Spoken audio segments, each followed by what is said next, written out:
आपने मुआहदा लोज़ान के मुतल्लिक तो अक्सर सुना होगा। 2023 में ये मुआहदा खत्म होने जा रहा है, यानी 2023 में तुर्की बहुत सी आलमी पाबंदियों से आजाद होने जा रहा है। लेकिन सवाल ये पैदा होता है कि तुर्की ने आखिर ये मुआहदा लोज़ान किया क्यों था, और इस मुआहदा लोज़ान के तहत तुर्की को हरमैन शरीफैन की मेजबानी आले सऊद को देना पड़ी, यानी सऊदी अरब को देना पड़ी। क्या यही तुर्की का सबसे बड़ा नुकसान था, या फिर बॉस्फोरस कैनाल, जो कि दुनिया की मईशत की रीढ़ की हड्डी तस्वुर की जाती है, तुर्किया ने इसका नुकसान भी बर्दाश्त किया है। जंगे अजीम अव्वल के बाद तुर्की का अपना वजूद खतरे में पड़ चुका था, लिहाजा आलमी प्रेशर में आकर तुर्की को मुआहदा लोज़ान 1923 में साइन करना पड़ा, जिसके तहत 3-4 बड़ी शराइत रखी गई और ये मुआहदा 100 साल के लिए था। इस मुआहदे के तहत तुर्की को सबसे पहले तो ये पाबंद किया गया कि वो आइंदा 100 साल यानी 1 सदी के लिए दोबारा खिलाफत को कायम नहीं करेगा, यानी खिलाफत का निजाम दोबारा नहीं आएगा, क्योंकि मगर भी दुनिया ये जानती थी कि तमाम दुनिया के मुसलमान अगर किसी एक पॉइंट पर इकट्ठे हो सकते हैं तो वो खिलाफत का पॉइंट है। इसके बाद तुर्की से हरमैन शरीफैन की मेजबानी लेकर सऊदी अरब को दे दी गई। मुआशी लिहाज से जहां तमाम दुनिया की बड़ी सुपर पावर बनकर तुर्की सामने आ सकता था, और खास तौर पर मुसलमान ममालिक की मईशत बेहतर करने के लिए एक बड़ा प्रोजेक्ट बॉस्फोरस कैनाल हो सकता था। ये वो इलाका है जहाँ से दुनिया भर की तिजारत गुजरती है। ये वो इलाका है जो एशिया को यूरोप के साथ, रूस को एशिया के साथ और इन तमाम बड़ी मंडियों को एशिया के साथ जोड़ता है, और इस कैनाल के ऊपर तुर्की बैठा हुआ है। लेकिन मुआहदा लोज़ान के तहत तुर्की को पाबंद किया गया कि वो बॉस्फोरस कैनाल से गुजरने वाले बहरी जहाजों से टैक्स वसूल नहीं करेगा और 100 साल तक नहीं करेगा। अब आप अंदाजा कीजिए कि अगर ये मुआहदा ना होता और तुर्की टैक्स वसूल कर रहा होता, दुनिया की ये तिजारत तुर्की के कंट्रोल में होती, तो तुर्की जो खुद को मुस्लिम दुनिया का बड़ा भाई भी तस्वुर करता है, क्या दुनिया में मुसलमानों की यही हालत होती? यकीनी तौर पर ऐसा नहीं होने वाला था। अब बात करते हैं कि 2023 में तुर्की का ये मुआहदा लोज़ान खत्म हो रहा है। इस हवाले से मुसलमानों में ये तशवीश तो पाई जाती है, और ये सवाल भी अक्सर सुनने को मिलता है कि क्या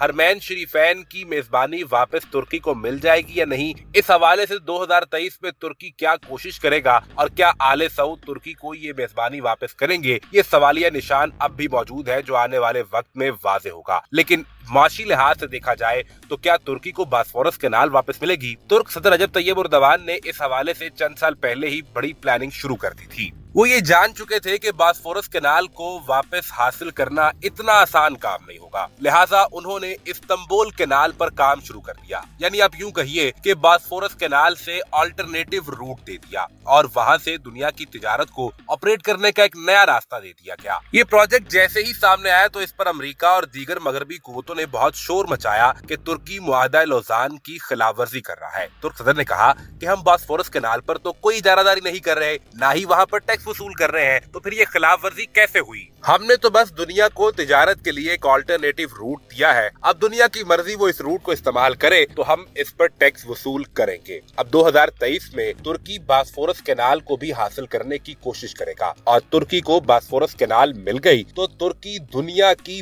12% की ट्रेड को हैंडल कर सकता है, इसको कंट्रोल कर सकता है। इस्तांबुल कैनाल से तकरीबन रोजाना की बुनियाद पर 150 से 160 बड़े बहरी जहाज गुजारने का मंसूबा है, और इतने ही अगर बॉस्फोरस से गुजरे तो तुर्की यकीनी तौर पर दुनिया की ट्रेड को कंट्रोल कर सकता है। तुर्की ने यह भी कहा कि मिस्र में भी तो ऐसी कैनाल बनाई गई थी, लिहाजा अगर तुर्की ने इस्तांबुल कैनाल बना ली तो इससे कोई बड़ा फर्क नहीं पड़ने वाला। और हालिया चंद सालों में हमने ये भी देखा है कि तुर्की की पॉलिसी के अंदर भी तब्दीली आई है, यहाँ तक कि तुर्की ने रूस के साथ दिफाई सिस्टम खरीदने का मुआहदा कर लिया। अमेरिका तुर्की से नाराज हो गया, लेकिन तुर्किया ने इसकी कोई फिक्र न की और अपने मुआहदे से पीछे नहीं हटे, बल्कि रूस से S-400 डिफेंस सिस्टम हासिल किया, और फिर अमेरिका के साथ ताल्लुकात भी बेहतर हो गए, क्योंकि अमेरिका को भी अब ये अंदाजा हो चुका है कि तुर्की खुद को मुस्लिम दुनिया का बड़ा भाई बनाकर पेश करना चाहता है, और इसके अंदर तुर्की के दो मकासद हैं। अव्वल तो ये कि वो 2023 के बाद दुनिया के सामने ये एजेंडा रखेगा कि मुस्लिम दुनिया वोटिंग करे और आले सऊद से मेजबानी वापस लेने या फिर हरमैन शरीफैन की मेजबानी के हवाले से फैसला किया जाए। और फिर इसके बाद दूसरा बड़ा प्रोजेक्ट दरअसल इस बॉस्फोरस कैनाल को